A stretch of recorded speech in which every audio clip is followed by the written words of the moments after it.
मोहनपुर नामक एक छोटे से गांव में नरेश अपनी पत्नी सुधा और माँ विमला के साथ रहा करता था। नरेश एक किसान था। वहाँ हर रोज खेतों पर जाता था और काम किया करता था। नरेश के पास एक खेत था जिससे ही वहाँ अपने घर का गुजारा किया करता था। लेकिन हर साल की तरह इस साल भी नरेश की खेती बिल्कुल भी अच्छी नहीं हुई थी, जिस वजह से नरेश काफ़ी परेशान था। हर साल की तरह इस साल भी मेरी खेती अच्छी नहीं हुई है। जिस तरह हर साल फसल होती है उसी तरह इस साल भी कम ही फसल हुई है। अब मैं क्या करूँगा? मेरे पास तो अब कोई चारा भी नहीं है। काम भी मैं और कोई नहीं कर सकता, क्योंकि खेती बाड़ी का काम ही संभालना पड़ता है और गांव में तो वैसे भी काम नहीं मिलता। अब मैं क्या करूँगा? नरेश अपनी पत्नी के पास जाता और कहता है, इस साल भी हमारी फसल अच्छी नहीं हुई है। हर साल की तरह हमारी फसल खराब हो गई है। पता नहीं क्यों, लेकिन मुझे तो समझ ही नहीं आ रहा कि अब हम क्या करेंगे। अरे, आप मेहनत तो करते ही नहीं हो, घर पर ही रहते हो। जब फसल आती है तभी आप फसल देखने के लिए जाते हो कि कैसी फसल हुई है कैसी नहीं। गांव वाले लोग कितनी मेहनत करते हैं और मेहनत करके ही वो फसल उगाते हैं जिससे उनकी फसल अच्छी आती है। आपकी फसल इसीलिए अच्छी नहीं आती, और ऊपर से घर का इतना खर्च। अब हम इस साल क्या करेंगे? आपको तो पता ही है, हमारा खर्चा तो हमारा, माँ जी का भी कितना खर्चा हो जाता है। इलाज का खर्चा अलग और उन्हें खाने पीने का खर्चा भी अलग। यहाँ सारी बातें विमला खड़ी खड़ी सुन रही थी। विमला से उसका बेटा अच्छे से बात नहीं करता था, ना ही उसकी बहू सुधा उससे अच्छे सा व्यवहार करती थी, जिस वजह से विमला काफ़ी परेशान रहती थी। वहाँ किसी से कुछ नहीं कहती थी। वहाँ तो जैसे तैसे अपनी ज़िंदगी का जो गुजारा चला रही थी। एक दिन की बात है, जब विमला बैठी रहती है तब बहू आती है। माँ जी, आप सिर्फ बैठी ही रहती हो, जब देखो तब। थोड़ी काम में मदद करवा लिया करो। आपको तो पता ही है, इस साल हमारी फसल भी अच्छी नहीं हुई है। थोड़ी बहुत खेतों पर चली जाया करो, जिससे हमें मदद तो मिले। एक तो हम सबका खर्चा, ऊपर से आपका खर्चा, हमसे तो यहाँ खर्चा संभाला नहीं जाता अब। यहाँ कहकर सुधा वहाँ से चली जाती है। विमला को यहाँ बात अच्छी नहीं लगती, लेकिन अब वहाँ क्या कहती। विमला मन ही मन सोचती है, शायद बहू सही ही कह रही है। सारा खर्चा अलग, इस साल फसल भी नहीं आई है, और मेरा खर्चा अलग। मुझे कुछ करना चाहिए। जैसे ही विमला खेतों की तरफ जाती है तो वहाँ गिर जाती है, और फिर डॉक्टर को बुलाना पड़ जाता है। अब उसका बेटा डॉक्टर को बुला तो लेता है, लेकिन डॉक्टर के जाने के बाद वह माँ से कहता है, माँ, आपको बाहर जाने की क्या ज़रूरत थी? एक तो वैसे ही मेरा इतना खर्चा हो रहा है, ऊपर से ये आपका इलाज फिर से शुरू हो गया।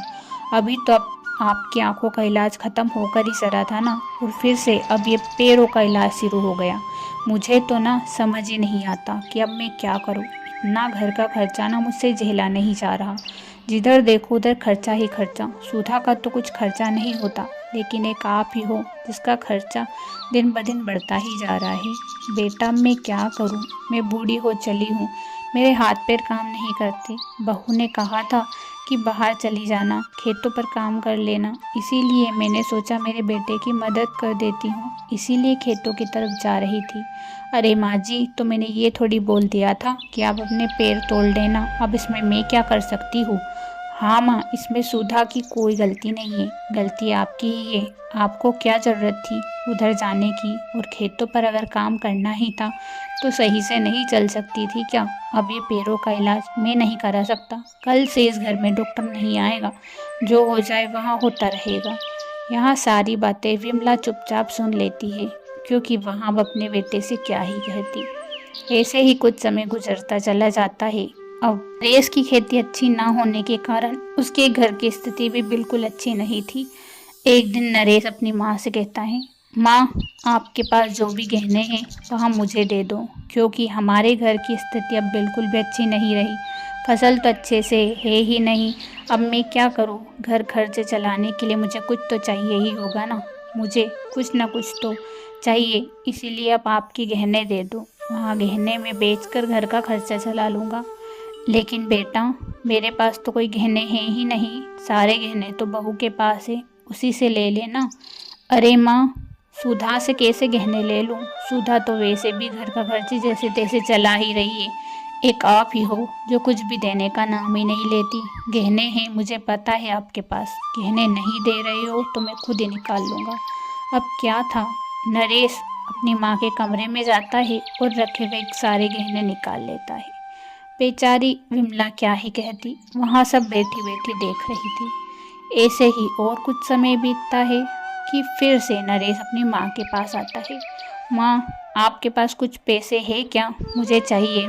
देखिए ना, सुधा बहुत बीमार हो गई है और उसका इलाज भी कराना ज़रूरी है, इसीलिए मुझे कुछ पैसे की ज़रूरत है। आप मुझे पैसे दे दीजिए, मैं आपके वापस लौटा दूँगा। लेकिन बेटा, मेरे पास तो पैसे है ही नहीं। तुझे तो पता ही है, जो गहने थे वहाँ भी तू ले गया। अब मेरे पास पैसे कहाँ से आएंगे? माँ, जब भी आपसे कुछ चीज़ मांगो तो आप देने का नाम नहीं लेती। पता नहीं कहाँ ले जाओगी। जब आप अपने बेटे बहू के लिए यहाँ नहीं कर सकती तो फिर क्या ही करोगी? यहाँ कहकर नरेश गुस्से से वहाँ से चला जाता है। विमला फिर से चुपचाप यहाँ सब सहन कर रही थी। सुधा आती और कहती है, माँ जी, आपका खर्च अब बढ़ ही रहा है। हम नहीं चाहते कि आप इस घर में रहो। आप इस घर से चली जाओ, क्योंकि हमारा इतना खर्चा पहले से ही है। ऊपर से आपका खर्चा हम नहीं उठा सकते। आपको तो पता ही है कि हम दोनों का ही खर्च कम नहीं है, और एक ऊपर से आपका इलाज का खर्च हमसे नहीं देखा जाता। अब ना, आप जहाँ चाहो वहाँ जा सकती हो। आप अपनी बेटी के यहाँ पर जाओ तो वहाँ चली जाओ। वैसे भी दीदी आपको कई दिनों से बुला रही है, आप वहाँ जा सकती हो। आपके बेटे आपको छोड़ आएंगे। थोड़ी ही देर बाद नरेश आता और कहता है, माँ, सुधा बिल्कुल सही कह रही है। इस घर में अब खर्च करने के लिए कुछ बचा ही नहीं है तो मैं आपके ऊपर खर्च करूँ। मुझे लगता है कि अब आपको इस घर से चले जाना चाहिए। सुधा बिल्कुल सही कह रही है। वैसे भी अब हमारे पास खर्च करने के लिए कुछ बचा ही नहीं है। आप दीदी के पास चली जाइए, मैं आपको छोड़ आऊँगा। नरेश उसे अपनी बेटी के यहाँ पर छोड़ आता है। विमला की बेटी कमला उससे कहती है, माँ, क्या हो गया? भैया आपको इस तरह से छोड़कर क्यों चले गए? पता नहीं बेटी, उसके पास कुछ है ही नहीं मुझे रखने के लिए। एक माँ हूँ, इसीलिए मैं उससे कुछ नहीं कहती। वहाँ जो मेरे साथ व्यवहार करता है ना, भगवान करे कि उसके साथ ऐसा कभी ना हो। अब मैं क्या ही कर सकती हूँ, बुढ़ापा है, ऐसा ही गुजारना पड़ेगा। माँ, आप चिंता मत करो, आपकी बेटी है ना, मैं आपको अच्छे से रखूँगी। आप मेरे यहाँ पर रहिए। आज के बाद अब भैया के साथ कभी नहीं जाओगी, मेरे साथ ही रहोगी। विमला की बेटी उसे बड़े ही अच्छे से रखती है। विमला तो बहुत ही खुश थी, लेकिन इधर सुधा और नरेश की हालत खराब हो गई थी। देखिए ना जी, अब तो हमारे पास खाने के लिए भी कुछ भी नहीं है। जब तक माँ थी तब तक तो जैसे तैसे चल रहा था, लेकिन अब तो कुछ भी नहीं बचा। हाँ सुधा, तुम बिल्कुल सही कह रही हो। अब हम क्या करेंगे? खाने के लिए कुछ भी नहीं है। एक काम करता हूँ, मैं लाला जी के यहाँ से कुछ उधार पैसे ले आता हूँ। जब फसल आएगी तो मैं उन्हें वापस कर दूँगा। हाँ, आप बिल्कुल सही कह रहे हो। लाला जी के यहाँ से ही कुछ लाना पड़ेगा। नरेश लाला जी के यहाँ पर जाता है और कहता है, लाला जी, मुझे कुछ उधार पैसे की ज़रूरत है। अगर आप दे दोगे तो आपकी बड़ी ही मेहरबानी होगी। 2 साल से मेरी फसल बिल्कुल भी अच्छे से नहीं हो रही है। मेरे घर का गुजारा भी सही से नहीं चल पा रहा। अगर आप कुछ पैसे दे दोगे तो मैं अपने घर का गुजारा अच्छे से चला लूँगा।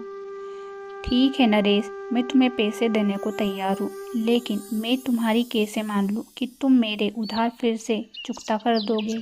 इसके लिए तो तुम्हें अपना घर गिरवी रखना पड़ेगा। अगर तुम अपना घर मेरे पास गिरवी रख देते हो तो मैं तुम्हें उधार पैसे देने को तैयार हूँ। फिर मैं तुम्हें उधार पैसे दे दूँगा।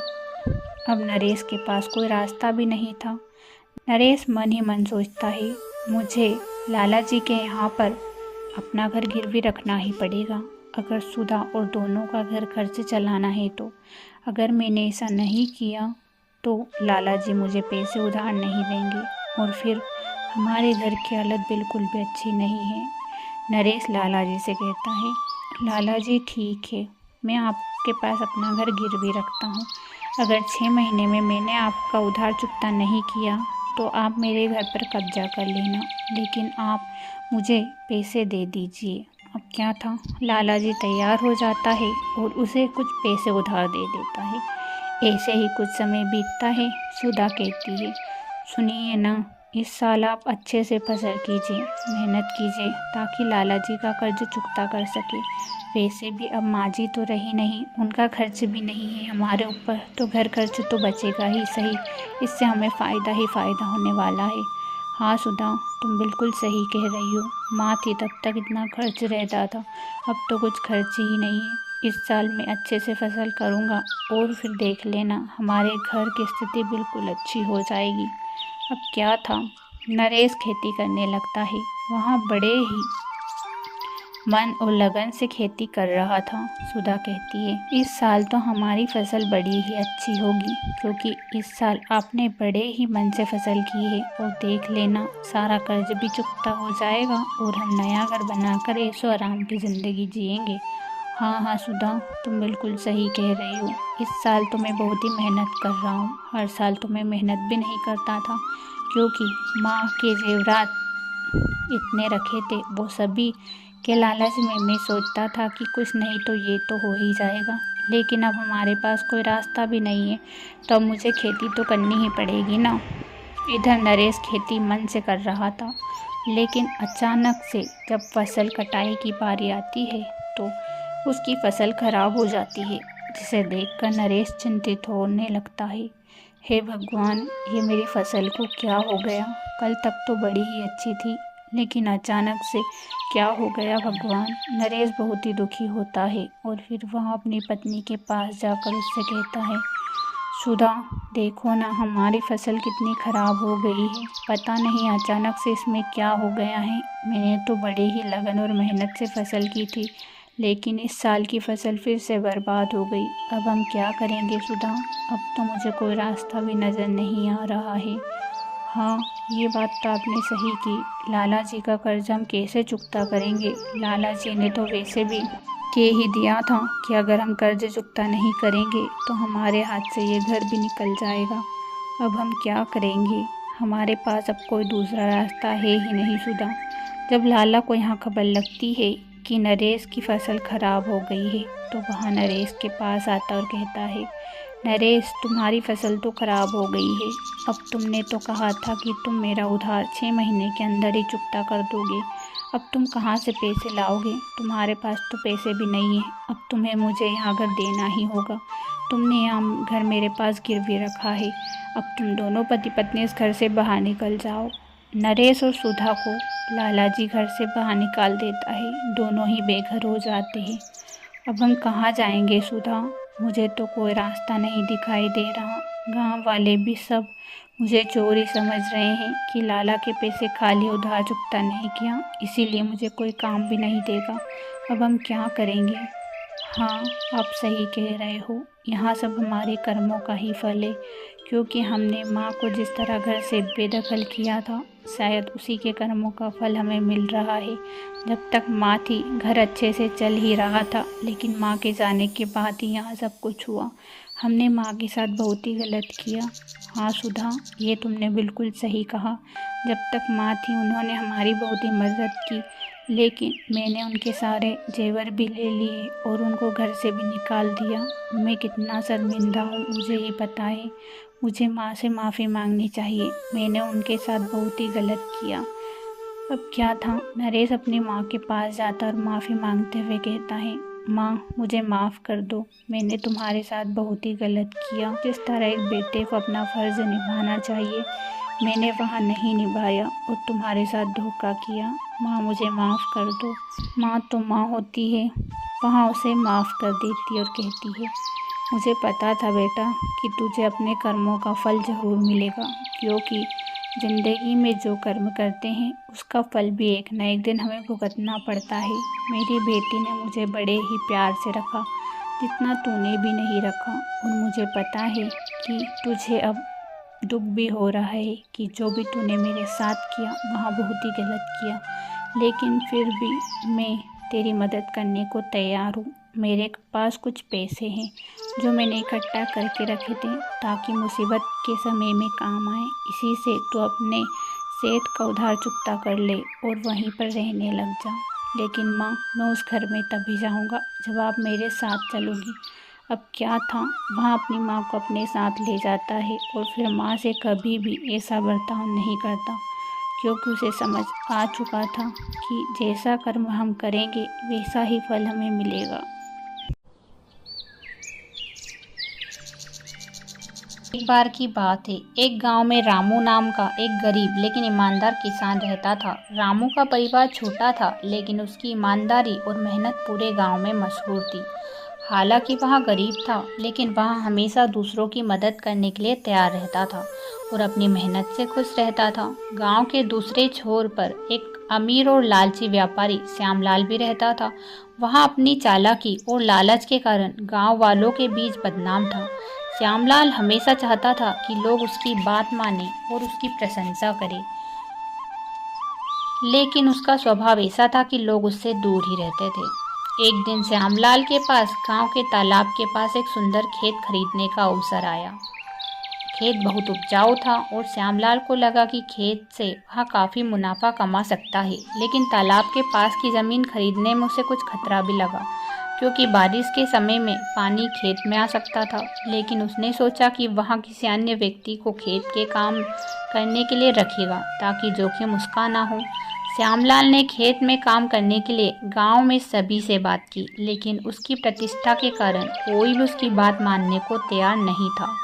तब उसे रामू का ध्यान आया। उसे पता था कि रामू ईमानदार और मेहनती है। श्यामलाल ने रामू से खेत पर काम करने की बात की और उसे अच्छा मेहनतान देने का वादा किया।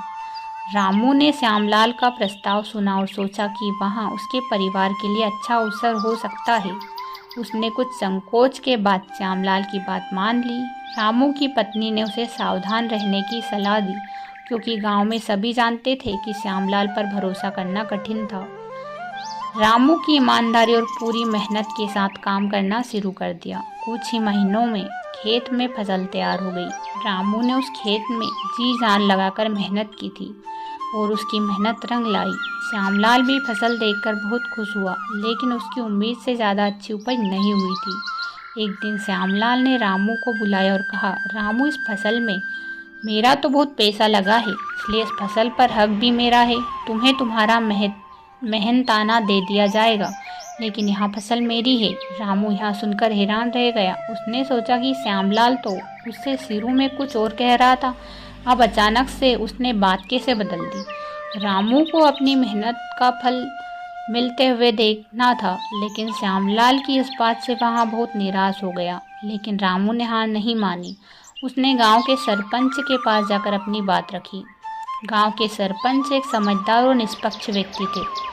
उन्होंने दोनों की बात सुनी। श्यामलाल ने अपनी बात रखी कि रामू को खेत में काम करने का पैसा दिया है, इसलिए फसल पर हक उसी का है। दूसरी ओर रामू ने अपनी मेहनत का हवाला देते हुए कहा कि ईमानदारी से काम किया है और उसे मेहनत का पूरा फल मिलना चाहिए। सरपंच ने कहा, सच्चाई को छिपाना नहीं जा सकता। अगर रामू ने अपनी मेहनत और ईमानदारी से काम किया है तो उसे अपना हक मिलना चाहिए।